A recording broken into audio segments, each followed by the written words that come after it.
Muy buenos días a los medios de comunicación, buenos días al canal del Congreso, los televidentes, pero sobre todo muy buenos días al panel distinguido que nos acompaña el día de hoy.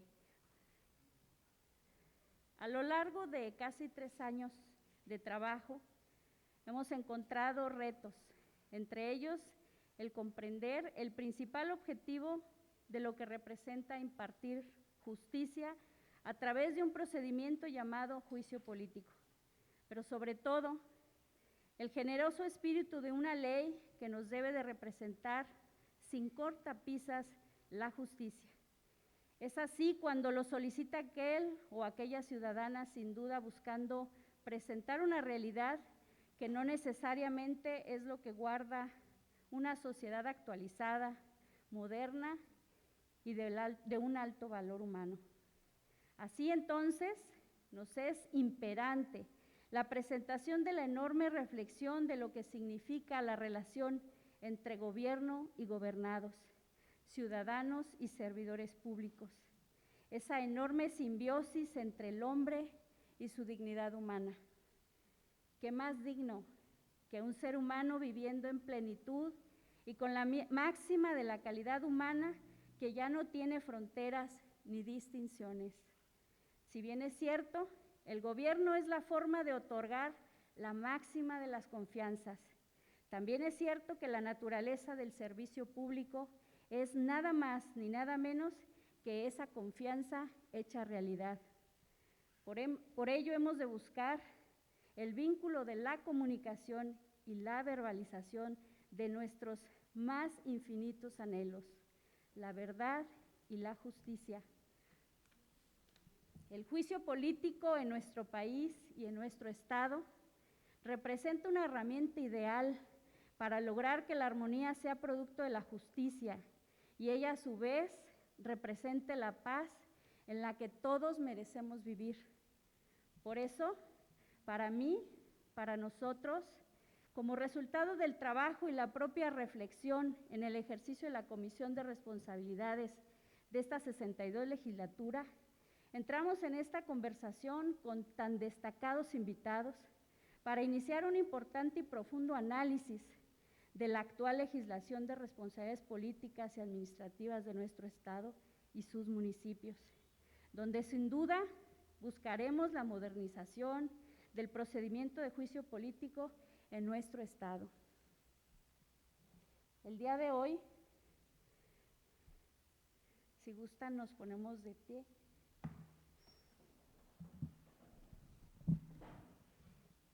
El día de hoy, en mi calidad de presidenta de la Comisión de Responsabilidades y además con la distinción de representar a este honorable Congreso, otorgada esta por el presidente de la mesa directiva, el diputado Carlos Eduardo Sánchez Carrillo, damos por inaugurado este importante conversatorio, siendo las 9 de la mañana con 26 minutos de este día, 25 de agosto del 2021.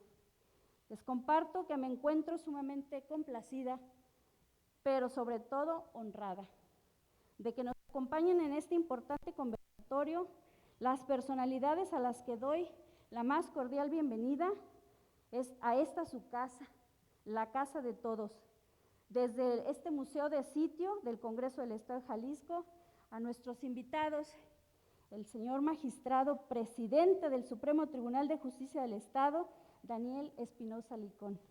Gracias. La doctora Anel Vázquez Anderson, presidenta del Comité de Participación Social de nuestro Sistema Estatal Anticorrupción. Maestro Gerardo Castillo Torres, director de la Casa de Cultura de la Suprema Corte de Justicia de la Nación en Guadalajara. Gracias. Magistrada Claudia Marbel Curiel López, magistrada adscrita al Séptimo Tribunal Colegiado en Materia Administrativa del Tercer Circuito. Maestro Manuel Higinio, magistrado Ramiro Ramos, magistrado de la Sexta Sala Penal del Supremo Tribunal de Justicia de nuestro Estado. Bienvenido. Y en ausencia por una cuestión de salud, nuestro maestro universitario Germán Cardona Müller. Gracias por su asistencia, por su grata compañía y participación en este ejercicio de conversación y sobre todo por enriquecernos con sus aportaciones. Muchísimas gracias.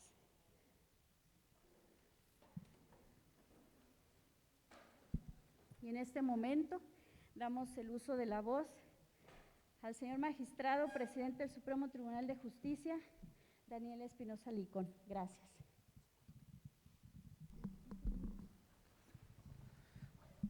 Gracias, buenos días, diputada. Gracias por la invitación. Un honor estar esta mañana con usted y también con quienes nos acompañan en esta mesa de plática y charla sobre el tema del juicio político en Jalisco. Un honor recibir esa invitación y poder participar con ustedes para poder hacer algunas reflexiones sobre el tópico que nos tiene esta mañana aquí.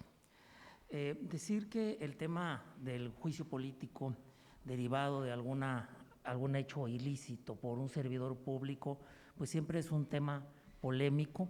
Reconocer que en el actuar como servidor público siempre somos garantes del cumplimiento irrestricto de la norma, pero también en ese cumplimiento irrestricto de la norma tenemos un margen de interpretación y de cumplimiento en él.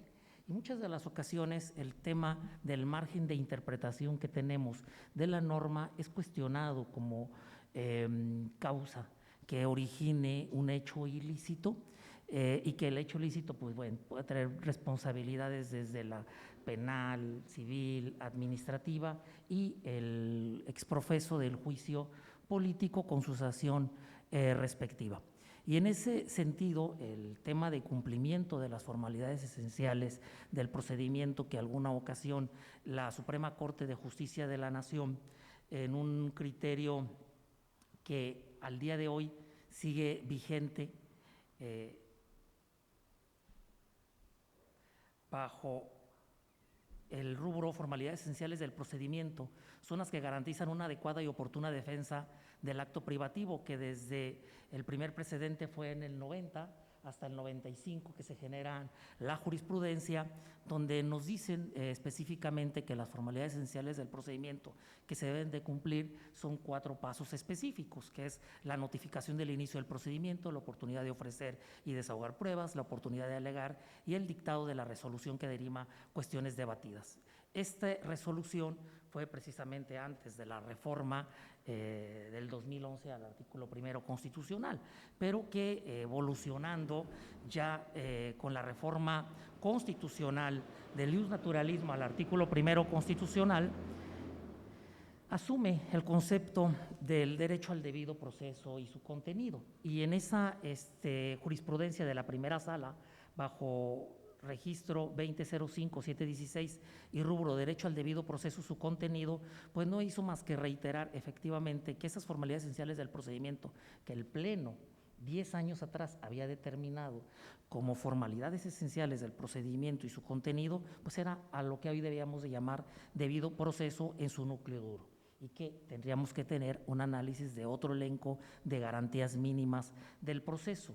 Bajo esas circunstancias específicas, yo creo que los procedimientos novedosos que deben de existir, pues es agilizar, hacerlos sencillos, no enredosos en tema de conceptos, en tema de tener escalas o aspectos procedimentales que generen obstaculizar el procedimiento con medios de defensa que no estoy en contra de ellos. Es correcto que exista el medio de defensa como un derecho humano, que así lo ha resuelto la Corte Interamericana de Derechos Humanos, sobre todo en el caso Herrera Ulloa contra Costa Rica, donde nos da los lineamientos del derecho a recurrir y que ha sido constantemente invocado por la Corte en diversos aspectos de análisis de diversas leyes. Ejemplo, el Código Nacional de Procedimientos Penales, al declarar la invalidez del artículo 468, fracción 2, en el que se impedía el recurso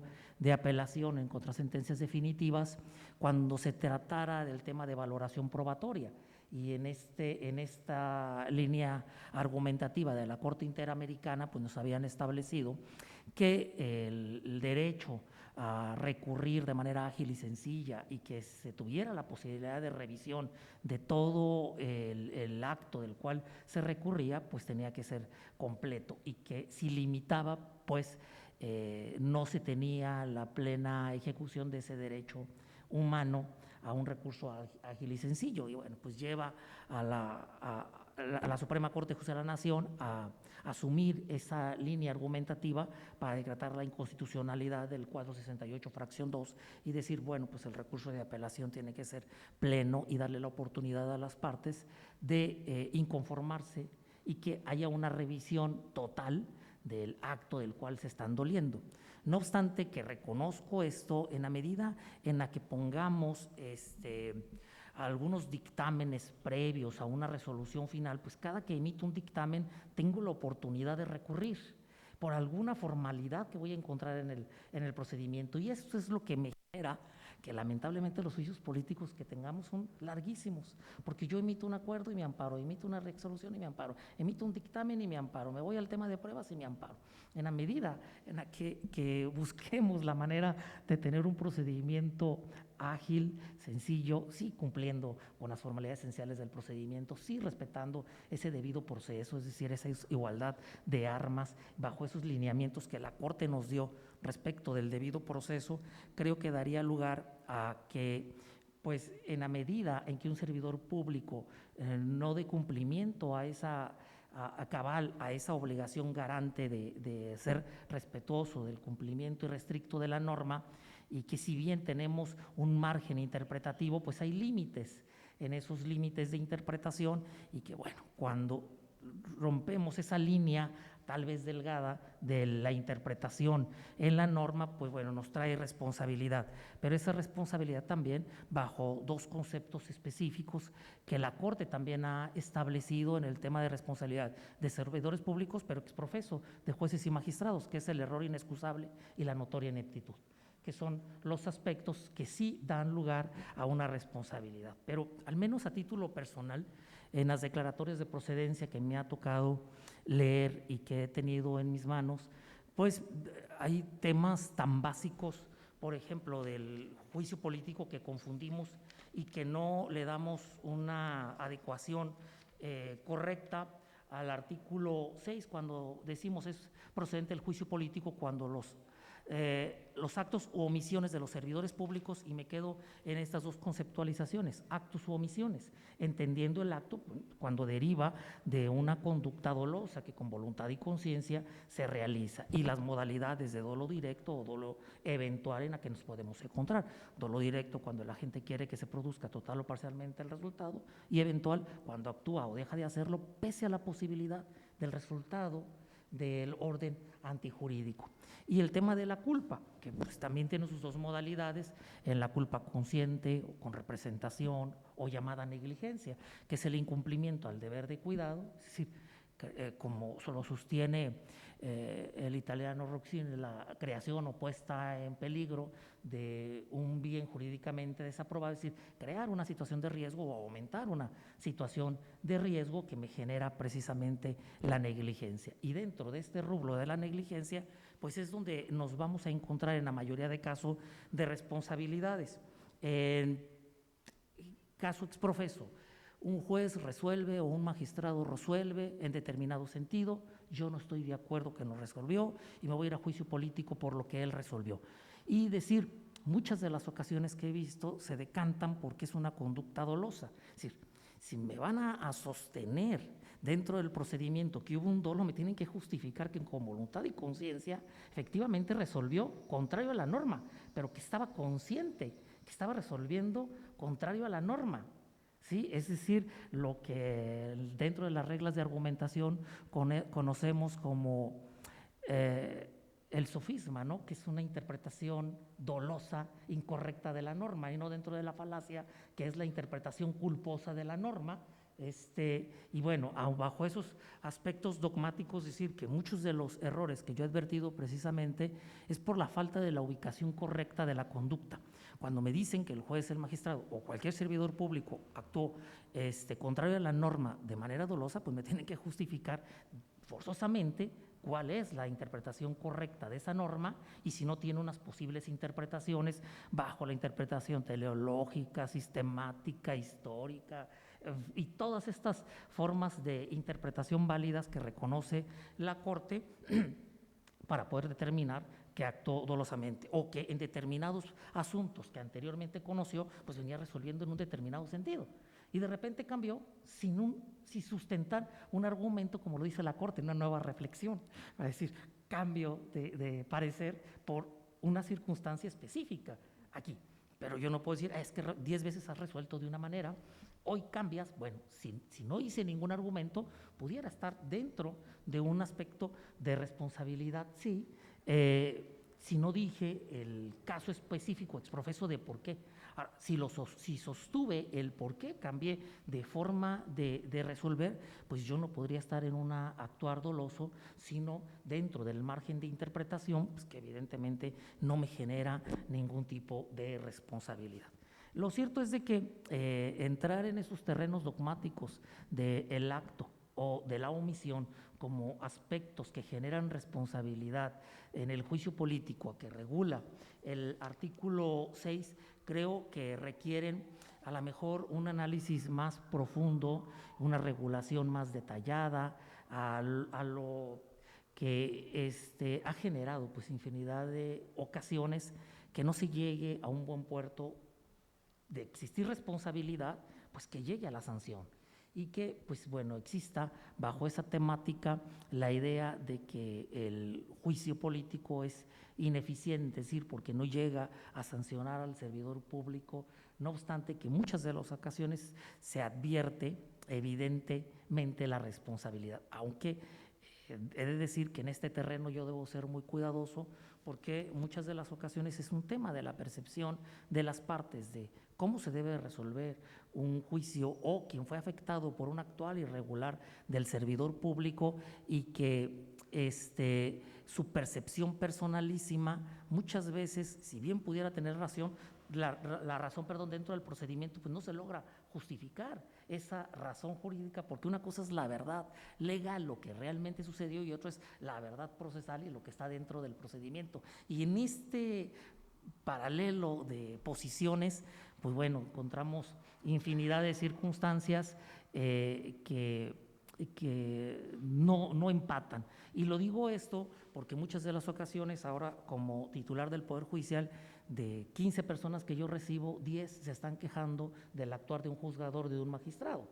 Y yo les digo, a ver, para empezar, yo no soy el jefe ni de los jueces y de los magistrados menos. Somos iguales y bajo ese parámetro pues no puede venir usted aquí a decirme que yo hable con el magistrado para decirle determinada cosa o determinado actuar.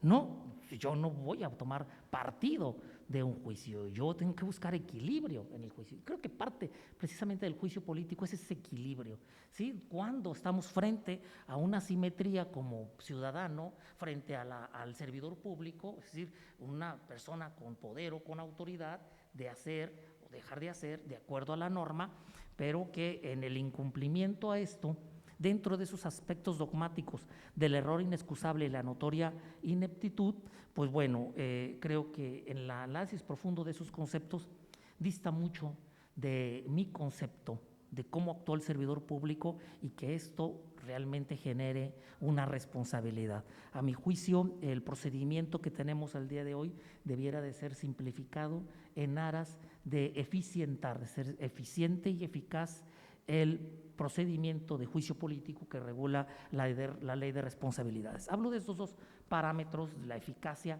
y la eficiencia, a partir de que Banco Interamericano y Banco Mundial mide precisamente el quehacer de la justicia bajo estos parámetros.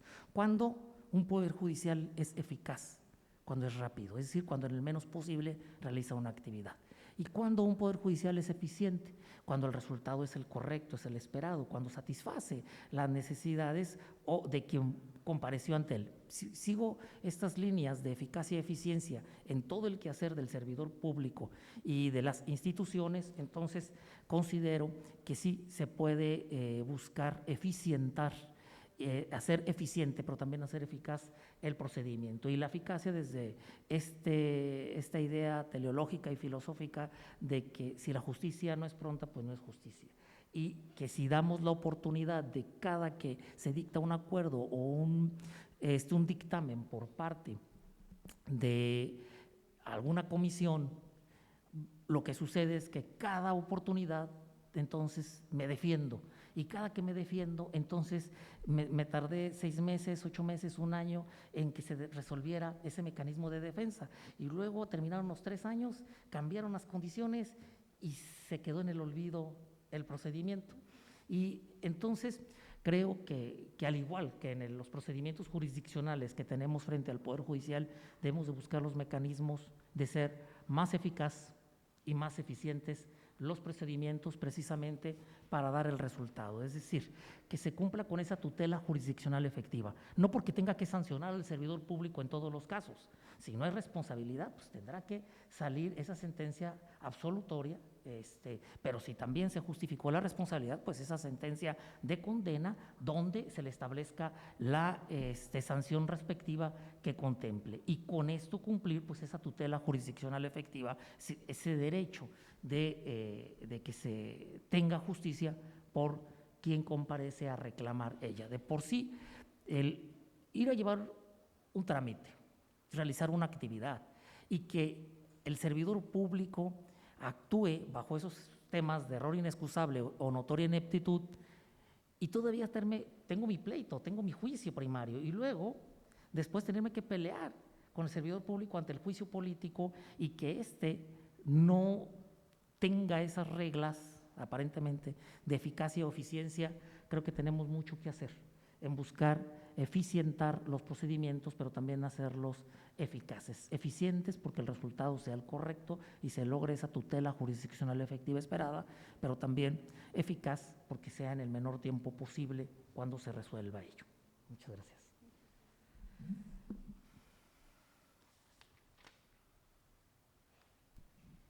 Muchas gracias, magistrado Espinosa, gracias, porque en efecto estamos en esa disyuntiva, entender dónde estamos parados con la legislación actual y sobre todo buscar no encontrar el desencanto social con una herramienta como lo es el juicio político.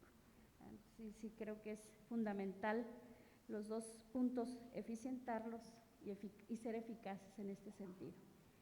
Bien, pues tengo el gusto de darle el uso de la voz también a la doctora Anel Vázquez Anderson, presidenta del Comité de Participación del Sistema Estatal Anticorrupción en Jalisco. Por favor, gracias. Muchas gracias. Agradezco la invitación de la diputada presidenta de la Comisión de Responsabilidades de la actual legislatura del Congreso del Estado, María Esther López Chávez, así como la presencia de las distinguidas personalidades que ahora me acompañan, el magistrado Daniel Espinosa, por supuesto, al maestro Gerardo Castillo, a la magistrada Claudia Curiel y al magistrado Higinio Ramos. Bueno, la reflexión que me gustaría hacer, breve, pero espero que importante e interesante, y en la que me quiero concentrar es en esta reflexión del juicio político como una herramienta ciudadana en el combate a la corrupción. En eso quisiera girar mi participación. Y para eso me gustaría primero empezar con la conceptualización de la corrupción. Por supuesto, es una de las tareas más difíciles que hay. No, a nadie nos queda todavía muy claro, es un concepto complicado de aprender, complicado de comprender. Pero bueno, les voy proponiendo uno por ahora en esta mesa. La corrupción es la captura ilegítima de lo público por intereses privados, es decir, la captura de los cargos públicos, la captura de los presupuestos públicos, la captura de las decisiones públicas y la captura de la justicia.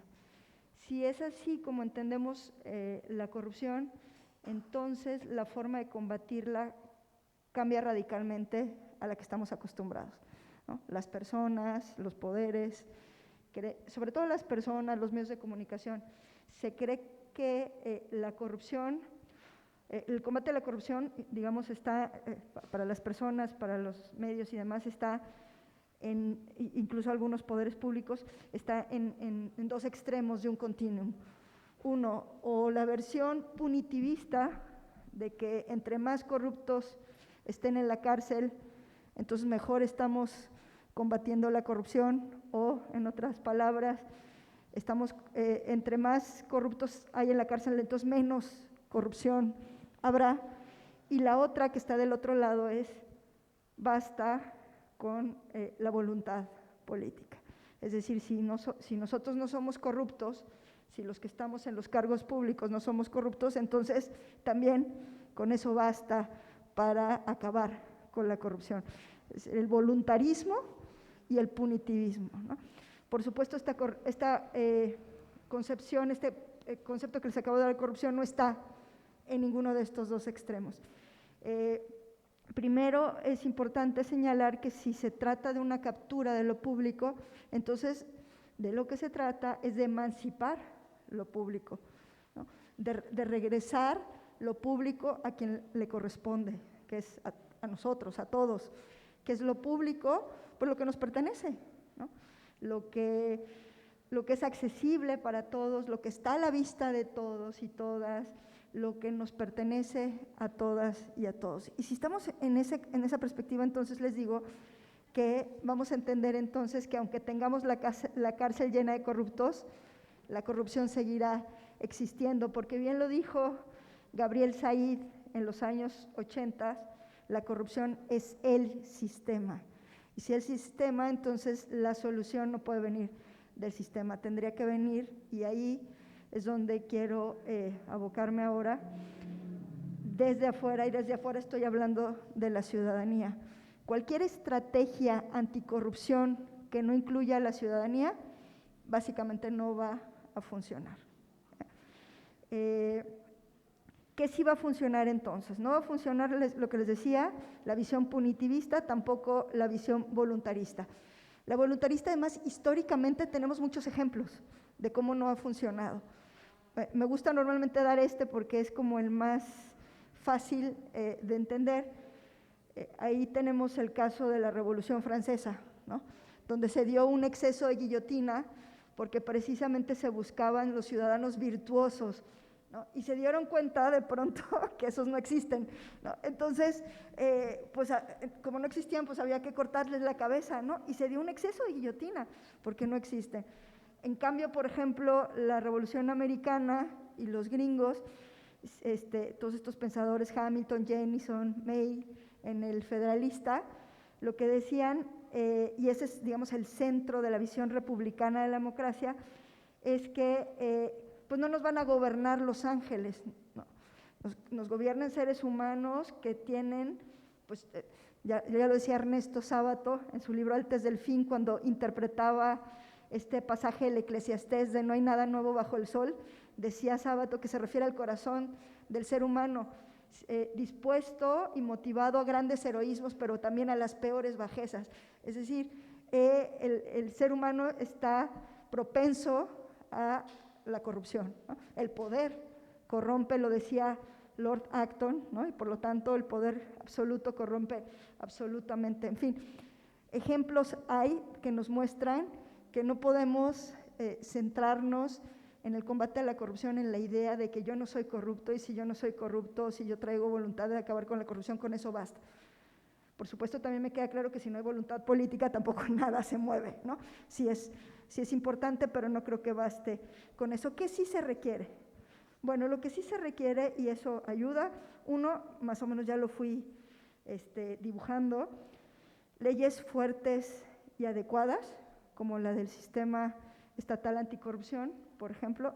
De hecho, ahorita estoy preocupada, perdón que lo mencione ahorita, pero sé que hay ahorita una sesión de la Comisión de Vigilancia y estoy preocupada que estén por aprobar la reforma 2.0, que no es la reforma 2.0 que en realidad se presentó en los foros, pero bueno, esa, si de verdad se aprobara la reforma 2.0, no la light o la distorsionada, que por rumores sé que se va a aprobar ahora, sino la que se aprobó en los foros, estaríamos ya en otro lado. Las leyes, por ejemplo, de acceso a la información, la ley 3 de 3, la ley de protección a los denunciantes, esta parte se requiere para combatir la corrupción. 2, instituciones fuertes, lo que les decía, independientes. Combatir la corrupción significa siempre defender el control, los pesos y contrapesos, el equilibrio de poderes. Y finalmente, la tercera, lo que les decía, una sociedad organizada, atenta, vigilante, fuerte, combatiendo la corrupción. Dicho lo anterior, entonces podemos ya ir viendo que el juicio político, pues efectivamente se convierte en una herramienta ciudadana contra la corrupción, porque el juicio político busca la destitución del cargo o la inhabilitación para obtener otro cargo público, aquellos servidores, y cito, que cuando en el ejercicio de sus funciones incurran en actos o omisiones que redunden en el perjuicio de los intereses públicos. Acaba de decir que si se trata de emancipar lo público y de defender lo público, y todavía más, si cualquier ciudadano o ciudadana puede formular un escrito con una denuncia contra un servidor público y se pueda entonces iniciar este proceso, pues básicamente se convierte en un instrumento ciudadano para defender, para emancipar lo público. Ahora también un juicio político, como ya lo mencionaba el magistrado Daniel, puede ser un instrumento de pesos y contrapesos entre los poderes públicos, ya que es uno de los medios de control constitucional de carácter no jurisdiccional, lo sabemos. Su trámite involucra un procedimiento formalmente legislativo y materialmente jurisdiccional.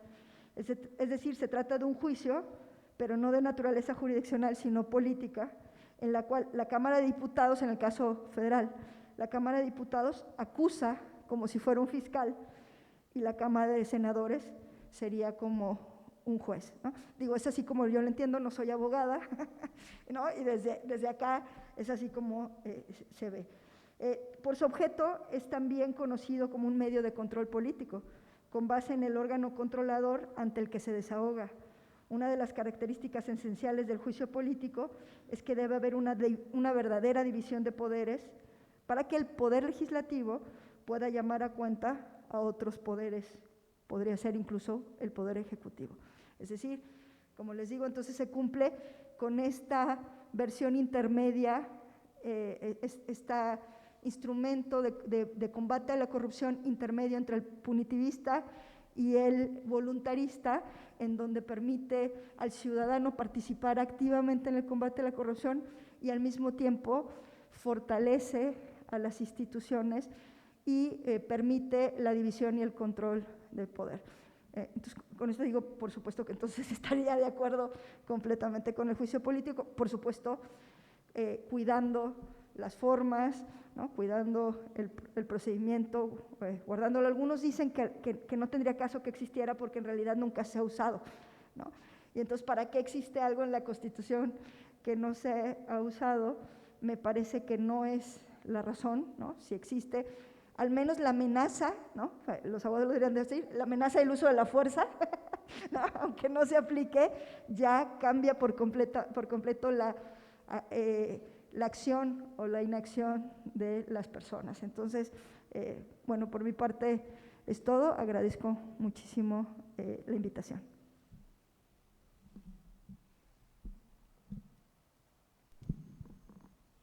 Gracias, licenciada Anel. Muchísimas gracias. Fundamentales las palabras, los conceptos, para que se entienda lo complejo del juicio político y a lo largo de su historia cómo ha venido avanzando y cómo se requiere, porque por ahí dicen de los abogados, ¿no? Dicen de nosotros los abogados, más vale tenerlo, aunque no lo necesites, que necesitarlo y no tenerlo. Yo me siento así cuando soy abogada y digo, pues más vale que me tengas presente por si me necesitas y no después andar buscando un buen abogado, ¿no? Entonces, sí es importante y es fundamental el tema del juicio político como una herramienta que no tenga que ser inalcanzable, pero que sí tenga que ser un ejercicio continuo de justicia. ¿verdad? Y que también nos inhiba a los servidores públicos de cumplir conductas típicamente concentradas en una norma como lo es la Ley de Responsabilidades. Pues muchísimas gracias, licenciada Anel. Tengo el gusto entonces de darle el uso de la voz al maestro Gerardo Castillo Torres, director de la Casa de la Cultura Jurídica de la Suprema Corte de Justicia de la Nación en Guadalajara. Muchísimas gracias, bienvenido, adelante. Muchas gracias, diputada. Al contrario, en primer término, agradecer al Congreso del Estado de Jalisco y particularmente a la diputada María Esther López Chávez, presidenta de la Comisión de Responsabilidades de esta Asamblea, la invitación a este conversatorio. Me siento muy honrado de participar en él, sobre todo contando con compañeros en este mismo foro de tal prestigio como los magistrados, la magistrada y la presidenta del Sistema Estatal Anticorrupción. Me siento verdaderamente muy agradecido y honrado por la invitación. Muchísimas gracias. Bueno, pues la intención de este conversatorio es revisar, como hemos escuchado, la actual Ley de Responsabilidades Políticas y Administrativas del Estado de Jalisco, que entre otras figuras regula el juicio político, el cual se pretende modernizar en cuanto a su procedimiento. Y como parte de estas reflexiones que este conversatorio pretende, se me ha pedido que pues comparta con ustedes algunas reflexiones en torno a la confianza política en la administración pública, pretendiendo que esto pueda abonar precisamente a esta revisión de la figura del juicio político y su eventual modernización para el caso de la regulación local. Al respecto de la confianza política en la administración pública, voy a compartir con ustedes tres ideas centrales. La primera de ellas con relación al telos, al fin del juicio político; la segunda con relación a la pérdida de la confianza que se pudiera presentar en el ámbito público; y finalmente algunas ideas sobre la concreción jurídica que estas ideas previas tienen en el juicio político. En cuanto a la primera de estas ideas relativa al telos, a la finalidad que el juicio político persigue, pues mi primera reflexión alrededor de la figura fue recordar mis clases de Derecho Constitucional, donde mi maestro de Derecho Constitucional, Gustavo Gómez Domínguez, cuando hablaba de esta figura, lo primero que nos preguntaba es: ¿el juicio político es juicio o es político? ¿No? Es decir, ¿se trata de una figura más jurídica, jurisdiccional, o se trata de una figura pues más de carácter político? Ya la doctora Anel nos anticipaba pues que se trata efectivamente de una figura que materialmente puede tener un contenido jurisdiccional, aunque formalmente no corresponde a una figura que denominemos jurisdiccional, sino no jurisdiccional. Esta reflexión en torno a cuál es su naturaleza nos debe llevar también a entender cuáles son los alcances, porque es muy común que tanto los funcionarios públicos como los ciudadanos a veces esperemos de las figuras jurídicas cosas que realmente no nos pueden dar, ¿no? Quizá el común de los ciudadanos podría pensar que la finalidad última del juicio político pues es una sanción penal para algún funcionario por la comisión de algún acto de corrupción, como ya anticipaba la doctora Anel con relación a esto. Es necesario entonces preguntarnos pues verdaderamente para qué lo queremos, para qué nos sirve o para qué podría servirnos, y en atención a ello pues valorar su pertinencia de conservarlo, de reforzarlo o de modificarlo, precisamente para reconfigurarlo de manera adecuada. Recordemos que la figura que tenemos actualmente del juicio político, tanto en el orden de gobierno federal como la regulación que tenemos en el orden de gobierno local, pues deriva de un contexto distinto al que tenemos el día de hoy. Hoy tenemos otros instrumentos jurídicos y políticos con los que se puede vincular el juicio político, como las responsabilidades administrativas, que incluso en nuestro caso están contenidas en la misma ley, o confundir, como podría ocurrir a nivel federal, con la declaración de procedencia, ¿no? De pronto, tanto para funcionarios como para ciudadanos puede generarse una confusión entre estas figuras jurídicas que pues puede llevar a desvirtuar la naturaleza y alcances que la misma tiene. Es necesario también tener claras las diversas especies de responsabilidades que un funcionario, un servidor público puede tener, o en las que puede incurrir en el desempeño de sus acciones o omisiones, como ya decía también el magistrado. Esto a lo mejor pues es un concepto que para el ciudadano promedio quizá no sea tan cercano, ¿no? Pero la propia ley actual, en su artículo 4, nos puntualiza muy claramente que los servidores públicos pueden incurrir en distintos tipos de responsabilidades derivados de sus mismas acciones u omisiones. Una misma actividad o una misma omisión podría derivar en distintos tipos de responsabilidades, entre estas, sí, una responsabilidad de carácter penal, o la responsabilidad administrativa, o la responsabilidad política en el juicio, en el caso del juicio político, o incluso responsabilidades de tipo civil. Y aquí la ley omite pues también las responsabilidades de carácter laboral burocrático, ¿no? Que los servidores públicos de segundos rangos podemos incurrir por nuestras acciones o omisiones. Entonces, teniendo como punto de partida esta idea de las distintas especies de responsabilidades en las que se puede incurrir, me parece necesario puntualizar que el juicio político únicamente se refiere a una de estas distintas responsabilidades, que es la responsabilidad política. Por eso la misma ley en su artículo 5 nos puntualiza quiénes pueden ser sujetos de este juicio político. Y si se fijan, no lo abre a la totalidad de los servidores públicos.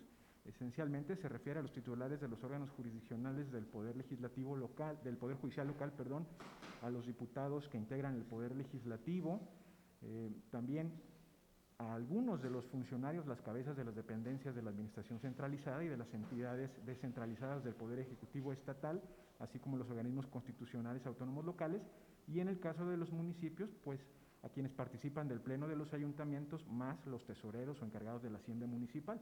Entonces se trata primero de una figura jurídica que al menos en su regulación actual no alcanza a todos los servidores públicos, solamente digamos a los que tienen las más altas responsabilidades en los distintos órganos de la administración pública estatal y municipal.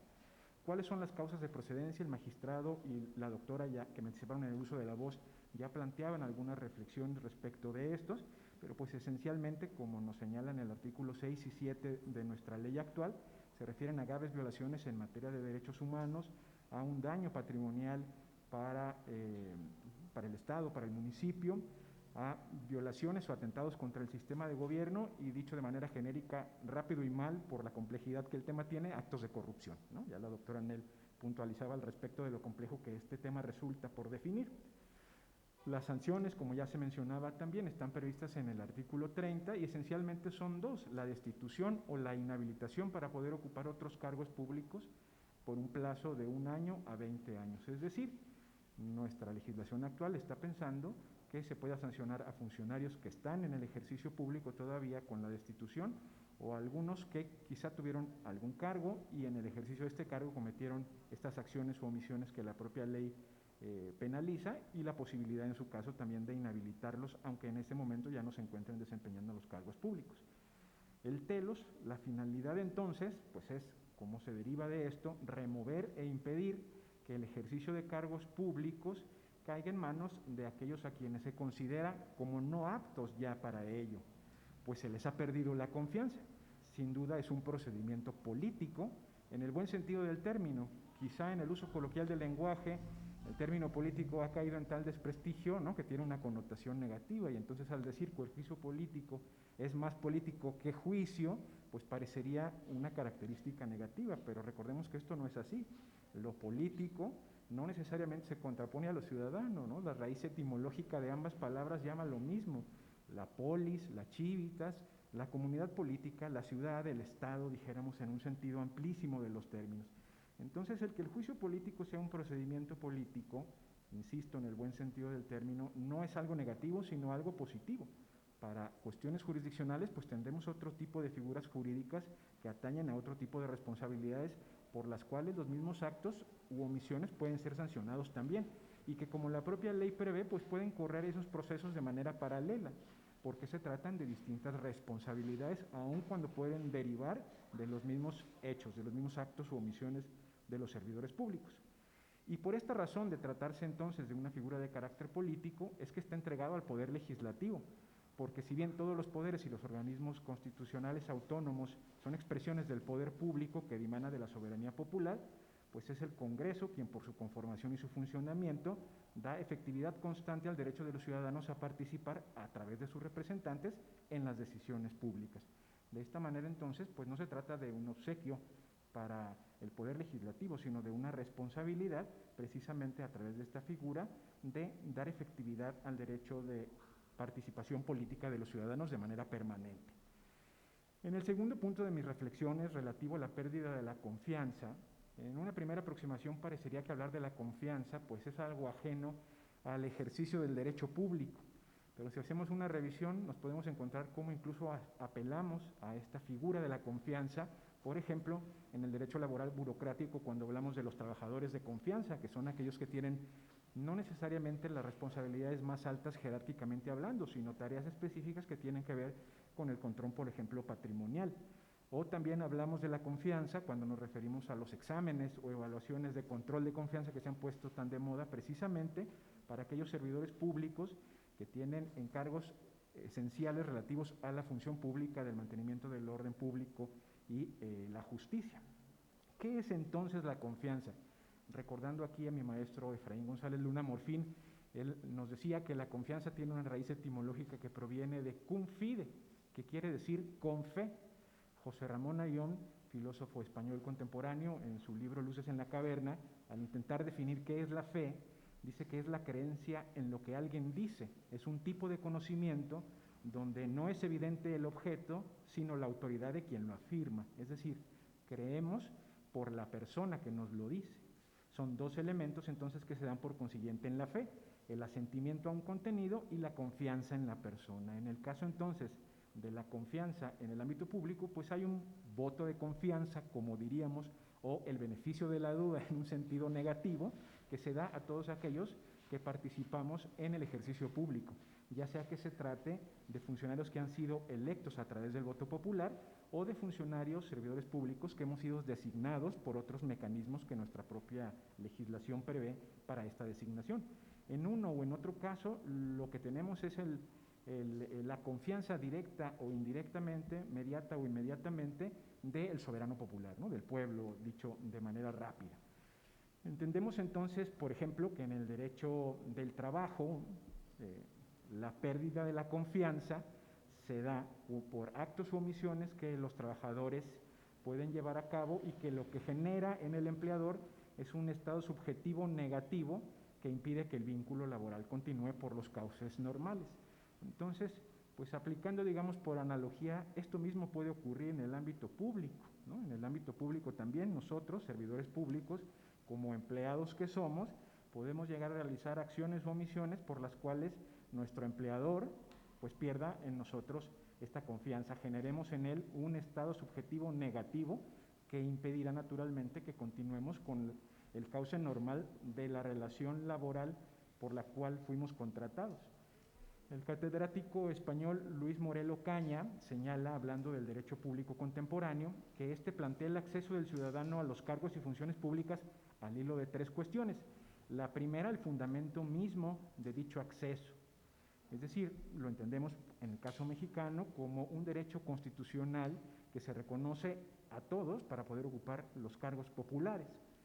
El segundo de los elementos que este autor indica como elemento del acceso de los ciudadanos a los cargos y funciones públicas son los requisitos que en algunos cargos se requiere que concurran para que quienes pretendan acceder a esos cargos y funciones públicas pues puedan desempeñarlos de manera correcta, como resulta muy evidente, por ejemplo, en el caso de quienes llevan a cabo una función de tipo jurisdiccional. Evidentemente se requieren algunos requisitos que tengan que ver con una formación para poder ejercer el cargo de manera correcta, ¿no?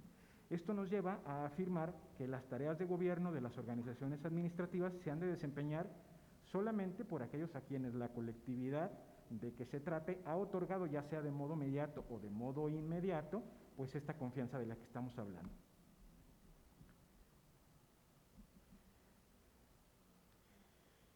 Es una legitimación basada en la confianza que se ha suscitado para la prestación de estos cargos públicos, de estos servicios públicos.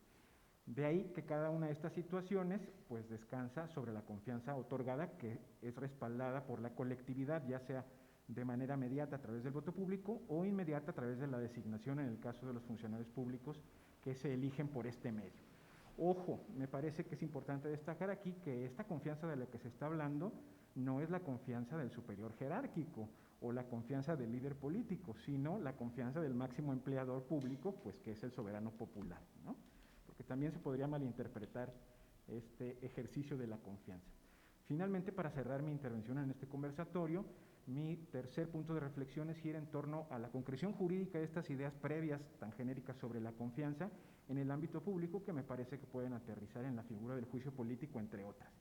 La concreción jurídica de estas ideas, por ejemplo, para el caso de los cargos electivos, donde, como decíamos, hay un voto de confianza, pues puede verse, por ejemplo, en la temporalidad en el empleo, en la temporalidad en el cargo y en la posibilidad que ya nuestro sistema jurídico prevé de ser reelecto, por ejemplo, o con otras figuras de participación ciudadana como la revocación / ratificación de mandato, que ahora está también en la palestra pública, ¿no? Es finalmente también una concreción jurídica de esta idea sobre la confianza en el sector público, aunque estas figuras pues evidentemente presentan también algunas complicaciones, como la temporalidad o los requisitos que para su configuración, en el caso de la revocación de mandato, pues puede prever la propia legislación, que dificultan que se pueda echar mano de ellas de manera regular. Para el caso donde la confianza es mediata o derivada, es decir, para aquellos que ocupamos cargos públicos por designación, la concreción jurídica de estas ideas, pues podría ser por una parte la temporalidad en los cargos también, pero también puede ser el echar mano, como decíamos, de los otros procedimientos que son propios de los demás tipos de responsabilidades en los que se puede incurrir como servidor público, como el caso de la responsabilidad administrativa o la responsabilidad laboral burocrática, cuando éstas pudieran aplicar. Aunque también guardando diferencias con nuestro sistema jurídico político, pero compartiendo la misma ratio legis, la misma razón de ser de la confianza, también podríamos citar concreciones jurídicas en otros sistemas jurídicos que pueden servirnos de inspiración, como por ejemplo la moción de censura en los modelos parlamentarios o el impeachment anglosajón, que pues recientemente tuvimos aproximación a él con nuestro vecino del norte. El reto del juicio político, me parece entonces, es que se constituya como una institución jurídica a través de la cual el poder político y la sociedad misma, a través de puedan encauzar la responsabilidad de la gestión pública de acuerdo a la encomienda de las normas, sin que esta herramienta se distorsione como un mecanismo de control fáctico de quienes encabezan los órganos de gobierno sobre sus oponentes o adversarios políticos. Configurarse, pues, como una herramienta más para la construcción de una función pública profesional que haga justicia a la confianza política depositada en la administración pública en su conjunto.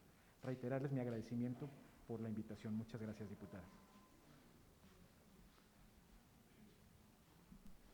Muchas gracias, maestro Gerardo. Debo de compartirles que efectivamente la pérdida de confianza es uno de los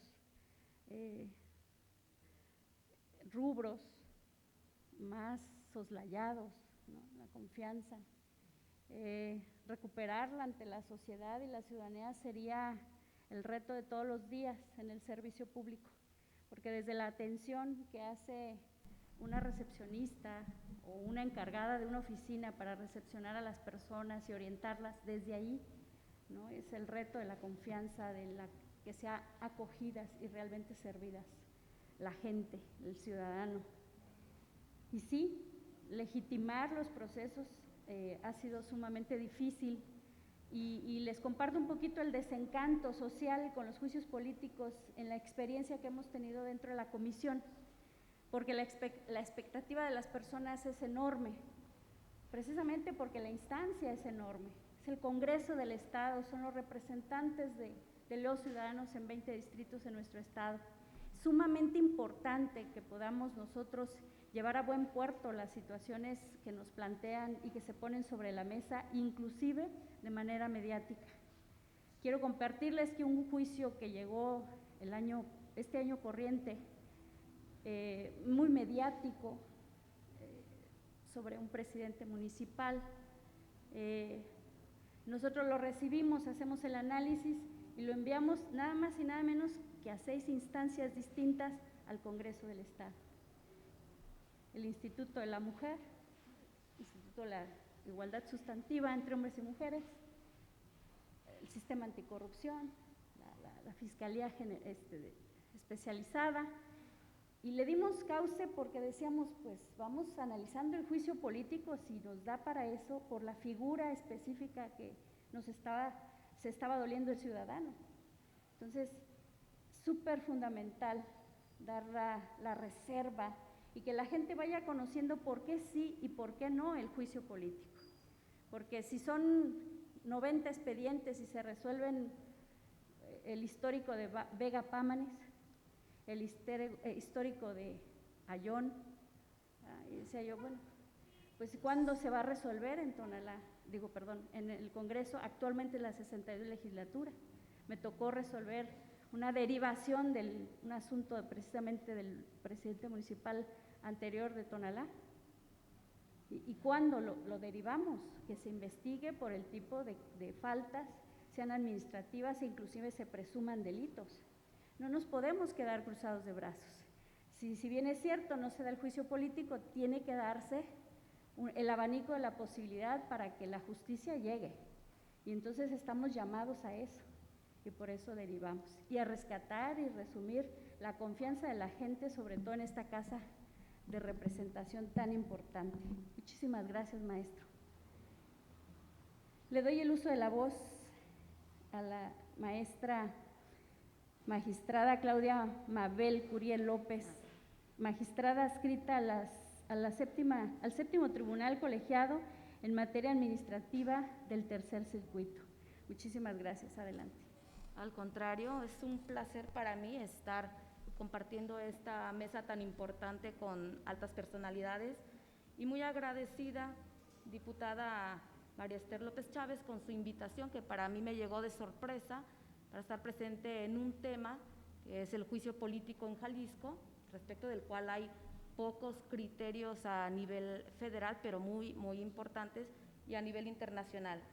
Agradezco también a las autoridades del Congreso que nos permiten estar en este bello museo de sitio, a los operadores técnicos que no se ven luego, pero que desde temprano, yo llegué muy temprano y todos estaban en friega tratando de acomodar esto para que se mantuviera la sana distancia que la pandemia actualmente nos impone.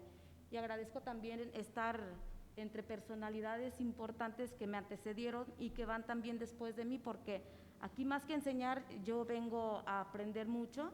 Sus comentarios para mí han sido bastante ilustrativos. Dicho ello, pues doy paso yo al tema que se me asignó y que es hablar un poco de los criterios que tenemos respecto del juicio político en todos los niveles, digamos, no solo a nivel Jalisco, porque lo que se resuelve a nivel federal pues viene a ser aplicable también aquí cuando la legislación del Estado lo permite. Miren, la presentación, si la ven, pareciera que está así como media diluida, pero tiene también su razón de ser, que el juicio político y la legislación parece que está cayendo en un anacronismo porque le faltan pues varios ajustes. Este juicio político es un juicio muy primitivo de control de la Constitución. Tiene años ahí en la Constitución y no es que derive de la Constitución. Esto tiene un antecedente que va hasta allá al Código de Hammurabi, y de ahí vino brincando, llegando a los sistemas europeos, a las constituciones revolucionarias francesas, luego la Constitución de Cádiz y después a nuestra Constitución. Desde 1824, ahí fue escalando a la de 1857, es donde particularmente se regula este procedimiento, y es la regulación que viene todavía sirviéndonos de alguna manera, porque todos los fundamentos que tenemos en la de 1917 más o menos se trajeron casi exactas de la de 1857. Quiero que esto se tenga muy presente porque para la Corte, para emitir sus criterios, para ella es muy importante este contexto histórico, de dónde proviene. De ahí vamos a partir, porque pensarán, híjole, es que no hay como grandes garantías, digamos, para la persona acusada a través de un juicio político, pero eso tiene su razón de ser y ahorita se los voy a explicar. La característica primordial del juicio político, y nos va a ayudar a comprender el criterio de la Corte, es que este juicio no parte de un criterio proteccionista para el acusado en el juicio político. No parte de ahí, como partiría cualquier otro juicio. El juicio político no es un juicio jurisdiccional, ya lo dijeron antes que yo. Es un juicio netamente político con funciones políticas, aun cuando en algunos estados intervengan órganos jurisdiccionales como los Supremo Tribunales de Justicia, eso no lo convierte en que sea un juicio jurisdiccional. La naturaleza del órgano que resuelve no va a hacer que también la naturaleza del juicio cambie a jurisdiccional. Sigue siendo político 100%, salvo algunas cuestiones que ya les platicaré. Bueno, entonces, como no parte de ese principio de protección al titular de una función política, entonces, ¿de qué parte? Pues parte de la mayor exigencia a esta persona, que es un alto funcionario de la nación, que protestó el respeto absoluto a la Constitución y a las leyes de las que ella emanen, y permitió, incluso aceptó, que si así no lo va a cumplir, pues el pueblo se lo demande, la nación se lo demande. ¿Y cómo se lo va a demandar? Bueno, pues aquí tenemos esta herramienta constitucional primitiva que nos permitirá demandarle el cumplimiento de su deber y reclamarle cuando llevó a cabo alguna conducta irregular, abusiva, que lastimó la Constitución y todas las instituciones que de ella emanan, que son aquellas instituciones que nos permiten vivir en un Estado de Derecho, en un Estado democrático. Por ello, esa mayor exigencia. Aquí con el juicio político no se pretende que la infracción se tipifique como un delito, simplemente como una arbitrariedad o un exceso de poder, y eso es importante para que lo tengan presente.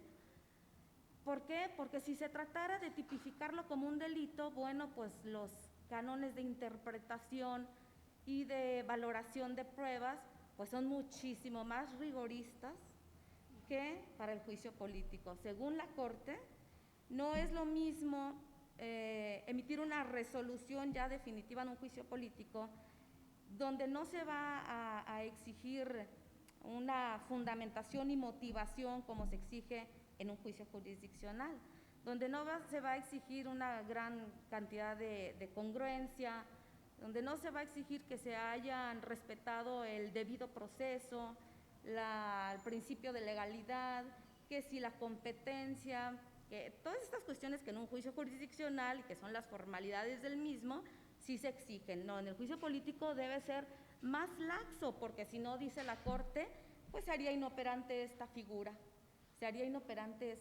Esto es lo que establece la Corte. Entonces, déjenme adelantarle. Hay algunas características, y esto lo tomo justamente de una resolución de la Suprema Corte, que diferencian al juicio político de uno jurisdiccional. La primera característica es que en el juicio político aquí se responde a un criterio de oportunidad política, es decir, aquí solamente los grupos de poder, digamos, o los grupos que están en el gobierno podrán determinar si es oportuno o no llevar a cabo o resolver finalmente de forma favorable al denunciante el juicio político. ¿Qué tanto afecta incluso en sus negociaciones, en lo que tienen previsto hacer para un Estado? Y en cambio en el jurisdiccional, pues nada de eso está sobre la mesa. Aquí se responde a un criterio de necesidad de que todas las normas sean respetadas por absolutamente todas las personas, y si no es así, a quien sea se le va a iniciar un procedimiento y va a ser sancionado, porque si a unos perdonamos y a otros no, pues ya habrá una especie de discriminación. Eso no se puede calificar así en un juicio político. Aquí los órganos de poder dentro del gobierno son los que determinarán la conveniencia de sancionar o no a una persona. La segunda característica es que en el juicio político se controlan los actos y las personas, y en el jurisdiccional las normas y los productos normativos.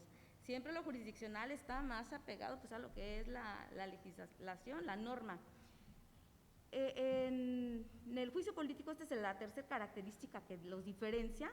El parámetro de control es político, que es lo que les decía, y en el jurisdiccional obviamente el parámetro de control es constitucional, legal o convencional, 100%, y de ahí no podemos salir.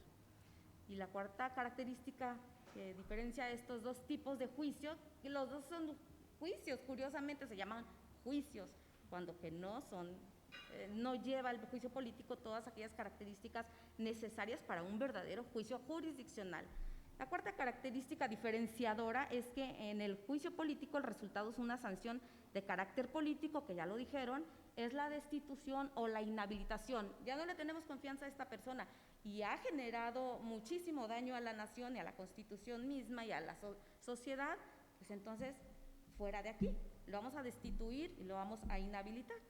Y el resultado en el juicio jurisdiccional es una sanción de carácter legal que está prevista regularmente en cada artículo que tipifica una conducta irregular o un delito, aunque evidentemente pues puede coincidir con este resultado político que es la inhabilitación y la destitución.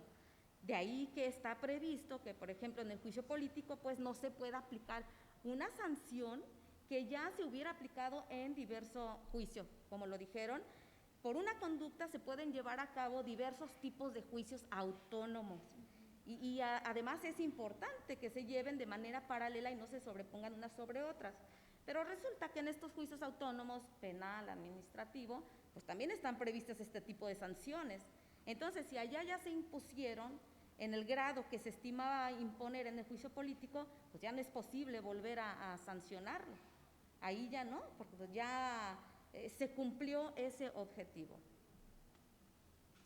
Ahora, características de ambos tipos de juicio que sí los hacen compatibles, digamos, o que son comunes, pues que los dos son medios de control constitucional y que tienen por finalidad verificar que estos actos de los funcionarios de mayores jerarquías se apeguen completamente a la Constitución y a las leyes que de ahí emanen y que además no sean contrarias a la Constitución. O sea, verificar qué actos se apegan ahí y cuáles no, porque los que no, lo vamos a reclamar, y lo vamos a reclamar en este juicio político, que está o tienen acceso a él los ciudadanos en general, porque eso es importante que se sepa, porque el ciudadano de a pie luego no conoce que tiene este derecho y cree que está reservado este tipo de juicios, pues a lo mejor para los mismos diputados, senadores o para otras personalidades, servidores de alta jerarquía.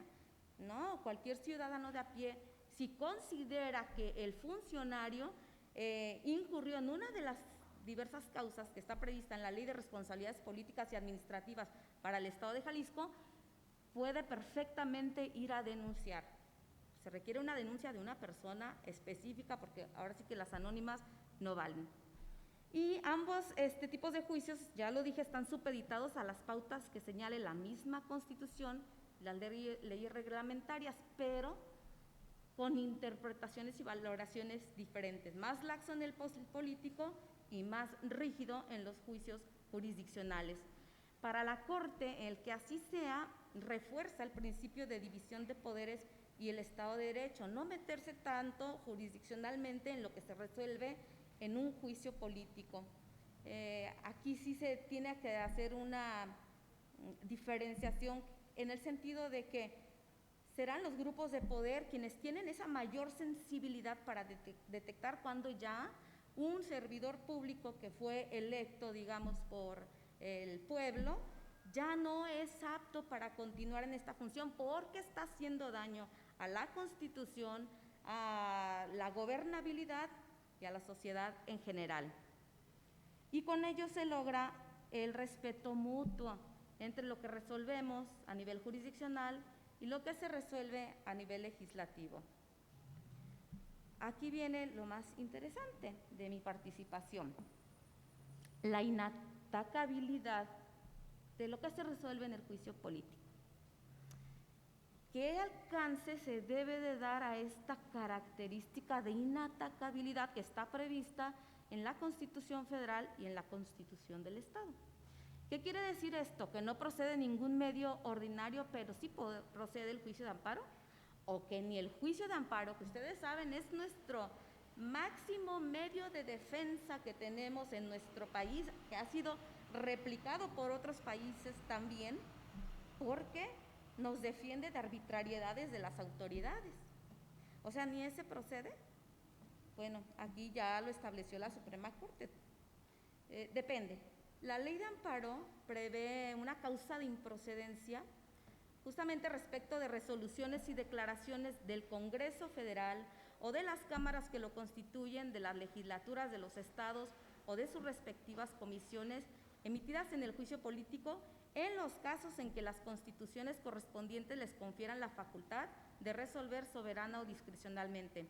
Así está previsto en el artículo 61, fracción séptima de la ley de amparo.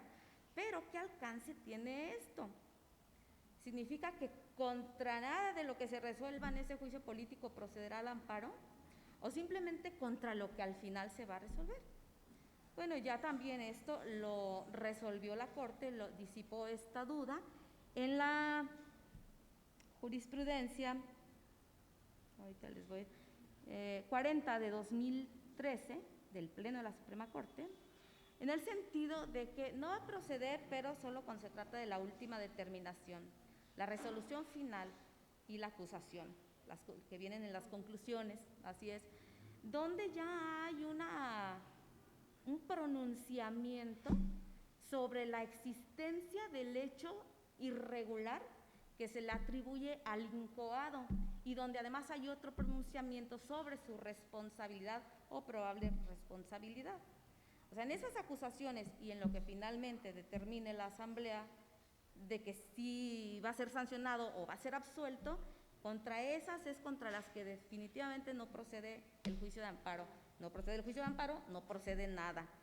Pero hay otras determinaciones iniciales que dijo la Corte, a ver, aquí no hay una resolución de fondo, aquí solamente están tratando de verificar o están verificando si, por ejemplo, la conducta que se le atribuye al servidor público es de aquellas que están previstas como que dan cauce a un juicio político, o también si este servidor público, por su calidad o por la temporalidad de la denuncia, entra en esta posibilidad de que se le siga este juicio político. Y esto lo resuelven en primera instancia, digamos, para determinar que se desecha la denuncia o que van a continuar con el procedimiento. Respecto de eso, ya lo dijo la Corte, aquí sí procede el juicio de amparo, no procede solo cuando ya es lo definitivo. Entonces, en esta jurisprudencia que lleva por rubro juicio político, la determinación del Congreso Estatal de no dar trámite a la denuncia respectiva no constituye el ejercicio de su facultad soberana o discrecional sobre la remoción o suspensión de servidores públicos para efectos de la procedencia del amparo. Esto fue respecto de las legislaciones de los estados de Sinaloa y Quintana Roo, que debo decir es casi idéntica a la que tenemos aquí en Jalisco y a nivel federal y en muchos otros estados. Ahí fue donde ya lo dijo y se aplica pues por analogía para muchísimos supuestos. Es un criterio que además desde mi punto de vista es muy ilustrativo porque también está previsto en la Ley de Responsabilidades Políticas y Administrativas de Jalisco el tema del sobreseimiento. Si ahí en el sobreseimiento se niegan a sobreseer por las causas que vienen previstas en el artículo 20 o finalmente se sobresee por alguna de esas causas, ¿qué sigue? ¿Cómo se puede combatir? Hay causales que sí me parece que son combatibles a través del juicio amparo también, conforme a esta jurisprudencia, y otras causas que definitivamente hay que dejarlas hasta el final, ¿no? Por ejemplo, la muerte del denunciado. Pues puede ser que no se haya muerto, que andaba de parranda.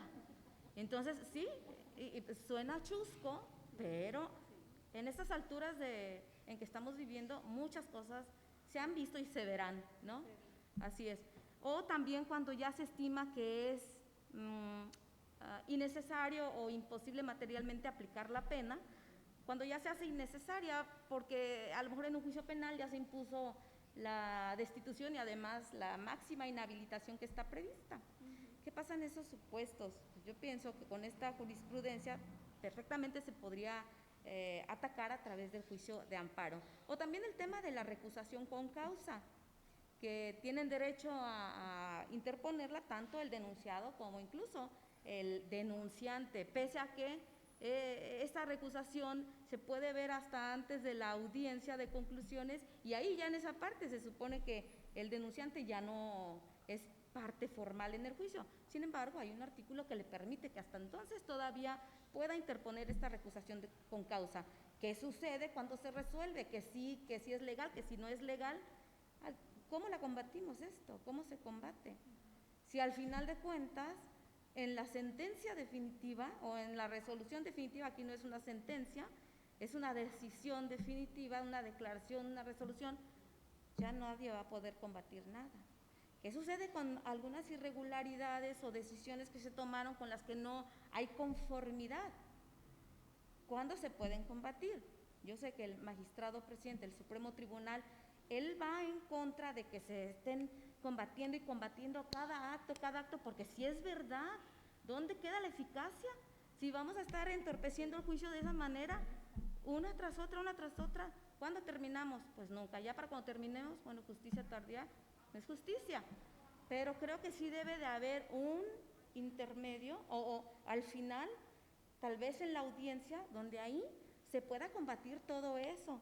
Si ya no se puede combatir al final de cuentas, la resolución final, permítanle a ambas partes combatirlos en un momento procesal oportuno, que es en la audiencia. Y también cuando, por ejemplo, se va a iniciar el procedimiento, cuando se desecha la denuncia o cuando se ordena la incoación. Permitan esos dos espacios para que se pueda respetar el debido proceso, que como les digo, aquí no está previsto para nuestro país que se respete ese debido proceso. En Jalisco sí hay algunos principios expresamente previstos que se deben de respetar, como el principio de presunción de inocencia. Felicidades, Jalisco, porque no está previsto en muchos otros estados, así es. Eso, y también la variante del non bis in idem, de que ya no puedes aplicar una sanción de igual naturaleza que aquella que ya le aplicaron en otro juicio autónomo, pero por la misma conducta. Esas dos cuestiones sí son propias de un juicio jurisdiccional y están previstas aquí para Jalisco, y también a nivel federal esta segunda variante, el non bis in idem, ese sí está previsto.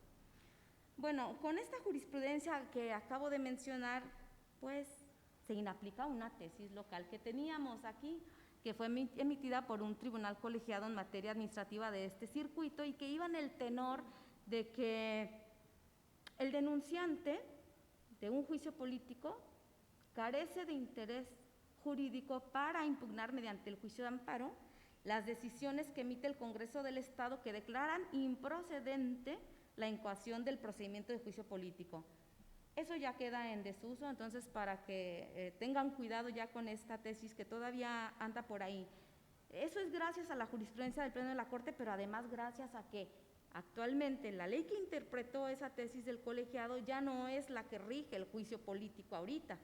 Ahorita la normativa prevé que el denunciante es parte formal en el juicio y siendo parte formal pues adquiere derechos para impugnar lo que no le parece, lo que parece que no está ajustado a los cánones normativos y legales. Eso es lo que tenemos pues a nivel nacional y a nivel internacional, ¿qué es lo que pasa? A nivel internacional ya hay sentencias y posturas definitivas de la Comisión Interamericana y de la Corte Interamericana que han emitido en juicios políticos que se llevaron a cabo en contra de operadores judiciales, esto es, jueces y juezas que fueron destituidas. Esto lo podemos ver en el caso del Tribunal Constitucional contra Perú, y también en el caso Camba Campos y otros, Tribunal Constitucional contra Ecuador.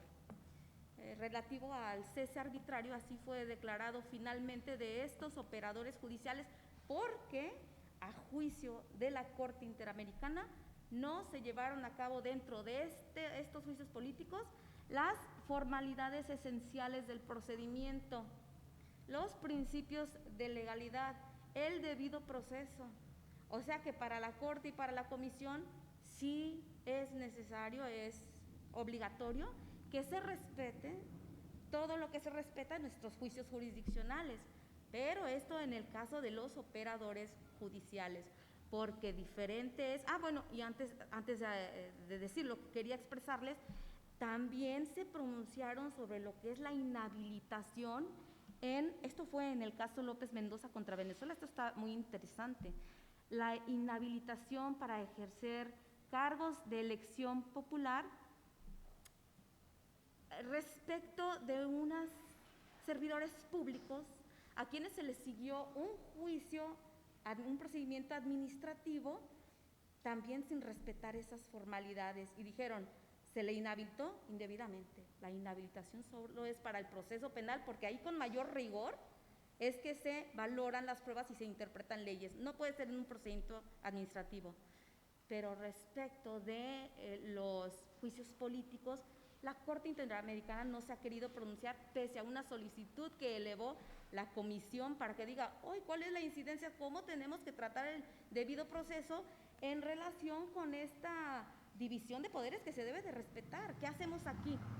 La Corte dijo, yo ahí no me puedo pronunciar de momento porque esos asuntos, esto proviene de asuntos que están en curso contra expresidentes de Honduras, Paraguay y Brasil. Esos asuntos puede que nos lleguen a nosotros y yo no voy a anticipar criterio, además de que sus modelos de juicios políticos difieren y no podemos pronunciarnos en un sentido y que abarque para todos. Pero sí hay gran preocupación de la comisión en ese sentido de que, aun cuando sea un juicio político, debe haber respeto absoluto para el debido proceso. Temas que hay que tener presente para modernizar nuestro juicio en México. Muchas gracias a todos por su atención.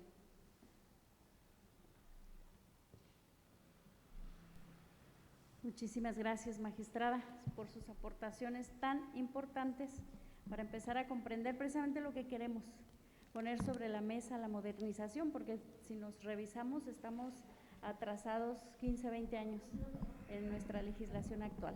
Entonces necesitamos, y es un reto que tenemos y le vamos a dejar a la 63 legislatura también, ¿eh? Muchísimas gracias. Bien, pues les doy el uso de la voz al magistrado Manuel Higinio Ramiro Ramos, magistrado de la Sexta Sala Penal del Supremo Tribunal de Justicia del Estado de Jalisco. Muchísimas gracias, magistrado, adelante. Gracias.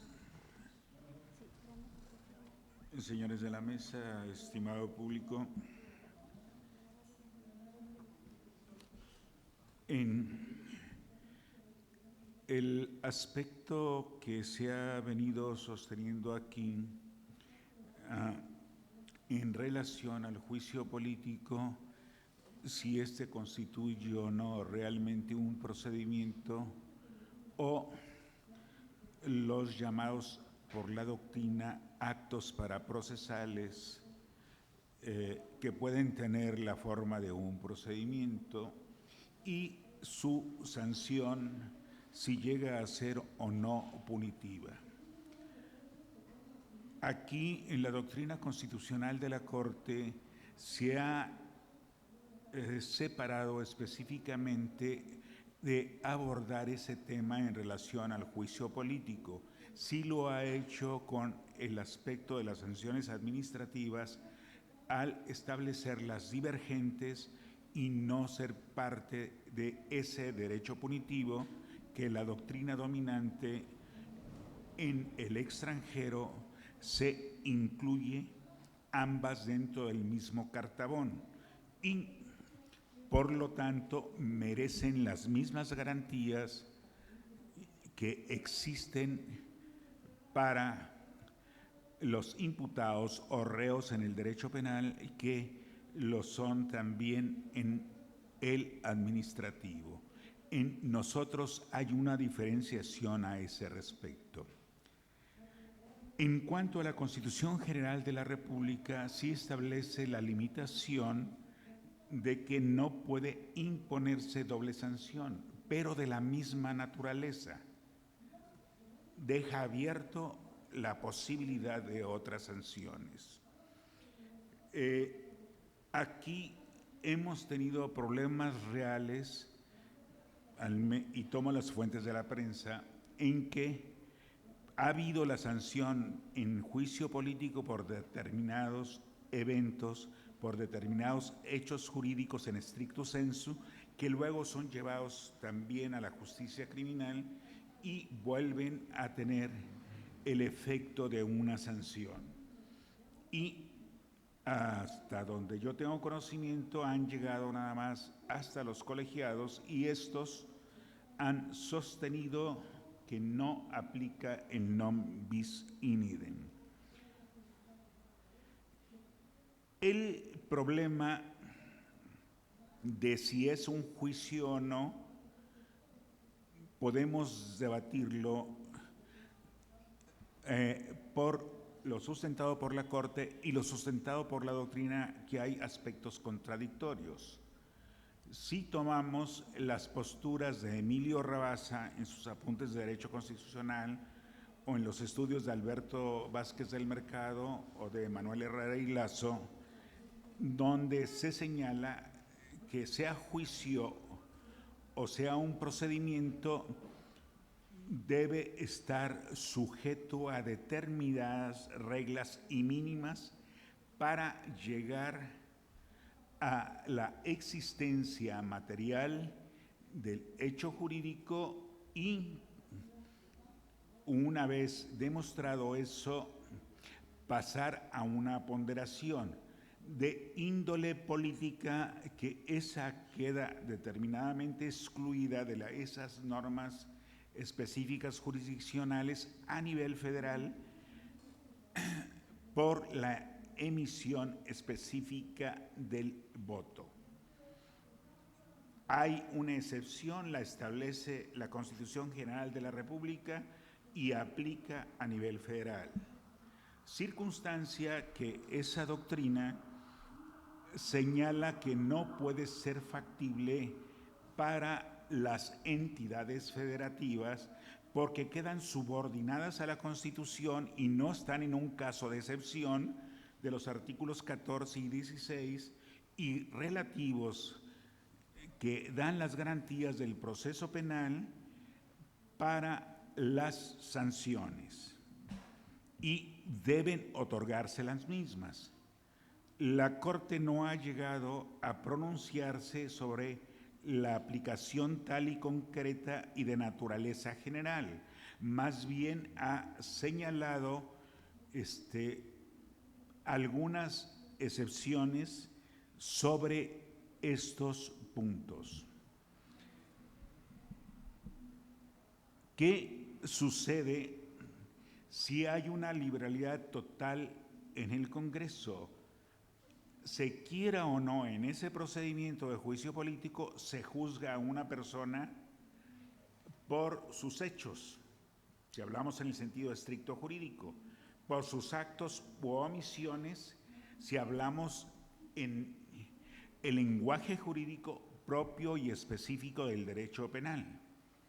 Y es factible y es dable tales circunstancias. En la prensa diaria, el día de ayer, se leía que esta comisión está por radicar en contra del Ejecutivo local un procedimiento por el impago final de prerrogativas de trabajadores que han ganado procedimientos burocráticos y que han sido agotados en todas las instancias y hay una retención específica para evadirlos. Y una cosa similar está en el Poder Judicial, que no está dentro de esta denuncia, con lo que vea jueces y magistrados con el haber de retiro, que ahí sigue esperando. Pero si tomamos en cuenta la opinión de Otto Bachov de la Constitución alemana, llegamos a estos extremos. ¿Por qué? Porque los otros mecanismos jurídicos no están funcionando. Y si no funcionan, se viene a esta circunstancia. Porque no hay la autolimitación de quien ejerce el poder y de quien debe controlarlo.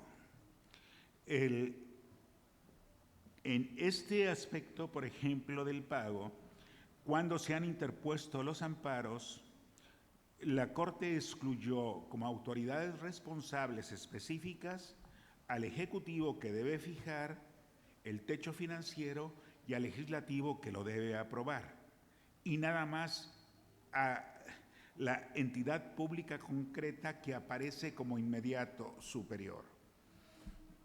Así sea un municipio, no va a tener un presupuesto para pagarlo, ni se le asigna cada año, aunque lo pida una y otra y otra y otra vez. No funcionó eso, no han requerido al Ejecutivo, no han requerido, en su caso al Congreso, bueno, va el juicio político. No está funcionando el mecanismo a este respecto. Y eso da como consecuencia la violación sistemática sobre un punto específico de derecho. ¿Merece ser escuchado el que se desempeñe dentro del Poder Ejecutivo? Indudablemente que sí. ¿Merece aportar pruebas? También. Ahí tiene que ser un procedimiento de naturaleza arreglado y respetuoso de la Constitución. La libertad política está en el ejercicio específico del voto, que se va dentro del dictamen, pero es tan liberal que puede ser libérrimo. Bien, Andrea Arió y Mauricio Guardé consideran que no. ¿Por qué razón? Porque caeríamos en lo que señalaba la doctora Vázquez Anderson de la época negra francesa de Robespierre, Danton, que aplicaba simplemente la venganza específica popular, y eran el desprender las cabezas del cuerpo, que llegó a ser tan exagerado que gente como Lavoisier, el propio doctor Guillotin, sus cabezas cayeron con motivo de ese aspecto. ¿Cuál es la otra función si no hay satisfacción y que también se utilice en la actualidad con una liberalidad política que debe ser restringida a través de los juicios? La ley de Lynch.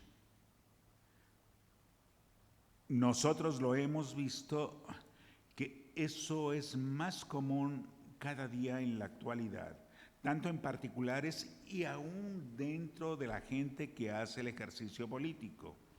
Para nadie es desconocido el hecho de un candidato a gobernador de Veracruz que no logró su candidatura, de Guerrero, no logró su candidatura y quería linchar al presidente del INE. Ese es el aspecto. Nosotros como magistrados aquí sufrimos el intento de linchamiento de parte de un representante de esta 62ª legislatura, porque se nos ocurrió la brillante o negativa idea de la posibilidad de promover un juicio político en contra de una reforma constitucional. Y a voz en cuello se dijeron, son actos específicamente deleznables, pero deben ser, en cuanto a decisiones, como se señalaba, en un aspecto de dolo en ambos casos para llevarlo, porque en el caso de Guerrero es un legislador federal y a nadie se le ha ocurrido la denuncia política. En el caso de Jalisco, en forma idéntica. Ahora bien, ese control específico puede en determinado momento servir de un contrapeso específico o para efectuar una selección de las personas que no deben estar incrustados dentro del poder público. Si buscamos el combatir genéricamente actos de corrupción, hombre, podría ser hasta un agente de tránsito el que pudiera querer llevarse, por fortuna no está en el catálogo, a la corrupción. El juicio político fue para las decisiones de esa índole, de esa naturaleza, y deben ser sancionadas políticamente. Y deben excluirse las sanciones específicas que son propias del derecho penal. Esas deben ser por los jueces. Y ahí sí, antes de el Tribunal de San José de Costa Rica, ya Bruselas se había pronunciado a ese respecto, en que era tan grave la inhabilitación que no podía dejarse a un órgano político propio de las pasiones, y que esas pasiones no debían arrasar a tal grado que se le impidiera a una persona ejercerlo. De ahí que yo sí me pronuncie en favor de que haya en los estados hasta ahorita, por no permitir la legislación federal, una regulación especial de naturaleza instrumental en que se den garantías mínimas. Y también que el dictamen que formule la comisión lleve al igual una fundamentación y motivación que, si bien no sea exhaustiva, aborde las circunstancias del debate y nos diga por qué se toma una decisión. Esta es la posición de la voz respecto de cómo debe genéricamente regularse el juicio político. Y dado que el dios Cronos es determinante en estos momentos, agradezco mucho su atención.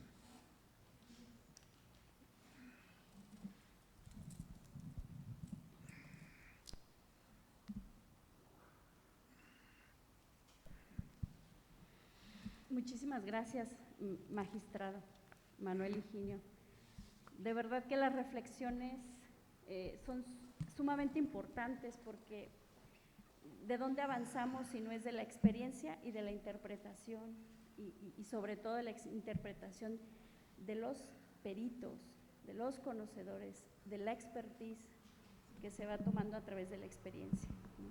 Y es por eso que la preocupación de la Comisión de Responsabilidades, en este caso de la voz como presidenta de la comisión, precisamente por eso nace la posibilidad y la necesidad urgente de poner sobre la mesa el tema tan importante del juicio político, cómo lo vemos en Jalisco, cómo se encuentra y qué podemos hacer.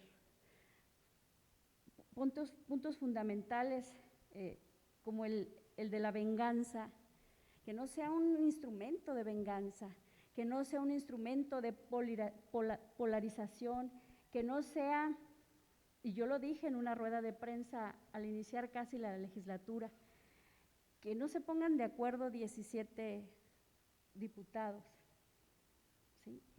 Y con eso baste para que podamos hacer persecución, ser injustos, poner en el foco de la atención pública a un servidor público tan de alto rango, de alta decisión, de alta jerarquía, no solamente para sí mismo, sino para la sociedad misma. Entonces no podemos vulnerar con el juicio político, no podemos ni debemos vulnerar el Estado de Derecho, las garantías individuales. Y generar este intercambio de opiniones, de debate, es sumamente importante, enriquecedor, y le tenemos que dar certeza jurídica a los ciudadanos, pero también tenemos que respaldar el ejercicio cotidiano del servicio público, y tenemos también que respetar las circunstancias. el debido proceso, la presunción de inocencia y dar todas las herramientas para precisamente resolver bajo las circunstancias. Y es muy importante lo que acaba de decir el magistrado. Y lo voy a decir de verdad con toda sinceridad.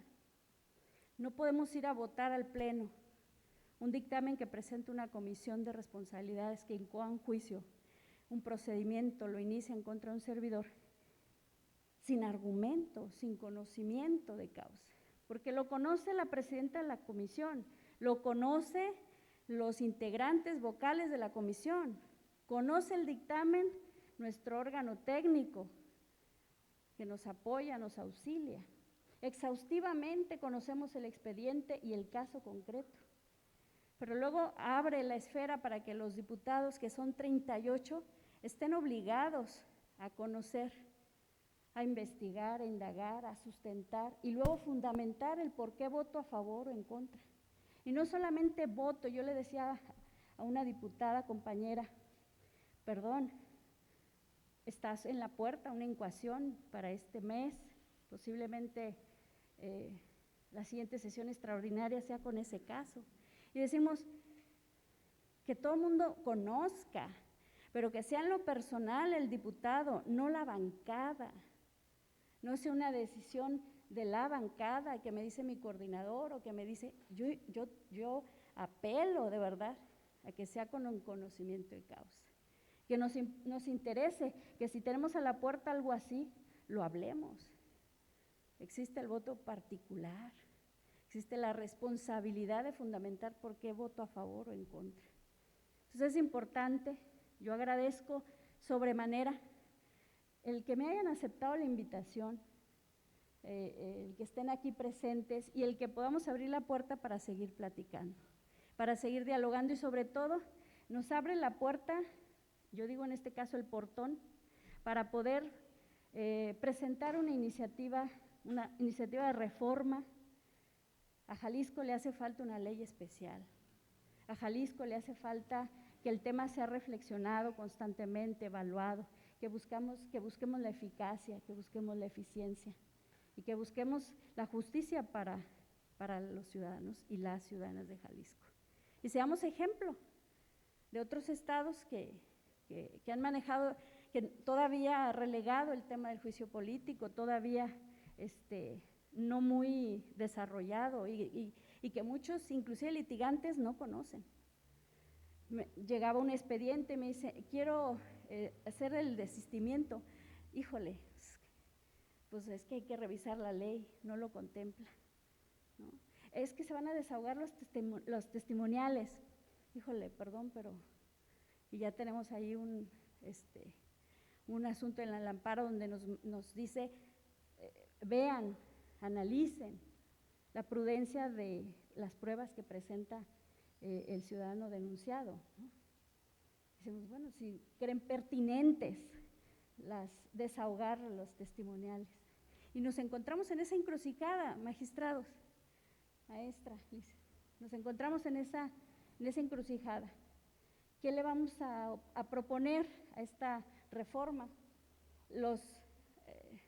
El catálogo, primero de causales y luego el catálogo de servidores públicos sujetos a este juicio político. Y luego se les quiere ocurrir, por ejemplo, que solamente la prueba fehaciente sea una sentencia de otra instancia. Pues eso lo hace hasta inalcanzable, ¿no? Hasta inalcanzable, porque me tengo que esperar a que otra jurisdicción resuelva lo que meramente le compete al Congreso y que no se contrapone precisamente por su propia naturaleza. Entonces, muchísimas gracias. Es para mí un honor estar presente hacia afuera con la gente, hacia el Congreso Legislativo, todos mis compañeros y compañeras diputados y diputadas, las personalidades, los legistas, los expertos en el amparo, para que se pueda analizar, se pueda reflexionar acerca del juicio político. Muchísimas gracias. Quiero en este momento, y como dice el reloj apremia, respetando nuestros tiempos y agendas, quisiera yo presentarles un reconocimiento a nuestros invitados. Viene firmado por esta presidencia, la comisión, pero también en representación de la mesa directiva. Como bien saben, la pandemia nos ha afectado también en el Congreso y hemos sido víctimas de esta situación. Entonces, ahorita por eso se inhibe un poquito la asistencia, estamos nutridos, gracias, pero también necesitábamos representar bien el Congreso y aquí estamos humildemente, siendo secretaria de la mesa directiva también, en esa conformidad así también lo expreso.